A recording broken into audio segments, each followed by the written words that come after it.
Upat ka mga individual sikop sa City Mobile Force Company sa Cagayan de Oro City human kini na maligya og peking gold bars.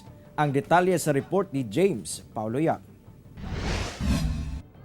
Human makadawat og taho ang kapulisan gikan sa usa ka concerned citizen nga aduna kunoy upat ka mga individual nga namaligya og mga gold bars sa usa ka barangay sa Cagayan de Oro City. Hinungdan nga gilayong nagpahigayon og entrapment operation ang Cagayan de Oro City Police Mobile Force Company. Sa maong operasyon, sikop ang upat ka mga individual nga nailhang sila Ray Naranjo, Jonali Likawan, Gerson Likianan ug Jimmel Humunlay. Silang upat nagpaila kuno nga mga miyembro sa Ganghaan Landless Association o GALA kinsa ka pamaligya og gold bars sa sidlakang bahin sa Misamis Oriental ug Bukidnon. Magdala sila og kini tinuod gyud nga bulawan nga kanang coins.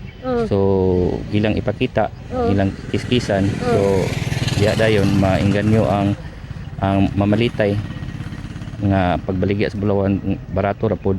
Nakuha mismo sa posisyon sa mga dinakpan ang marked money ug ang duha ka mga giingong peking gold bars, tulo ka mga cellphone ug mga ID. Sumala sa kapulisan, aduna pay laing tulo ka kaubanan ang mga suspek. Busa nagpadayon pa ang ilang hot pursuit operation. Organize ni sila, magkontak-kontak lang ni sila. Grupo ni? Grupo ni sila. Grupo ni sila. Name ilang grupo? Napa na sila kauban.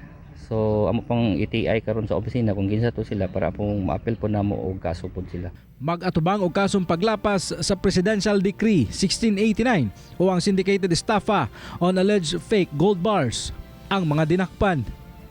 Kauban si Jaybert Pairat sa kamera. Ako si James Paulo Yap para sa One Mindanao.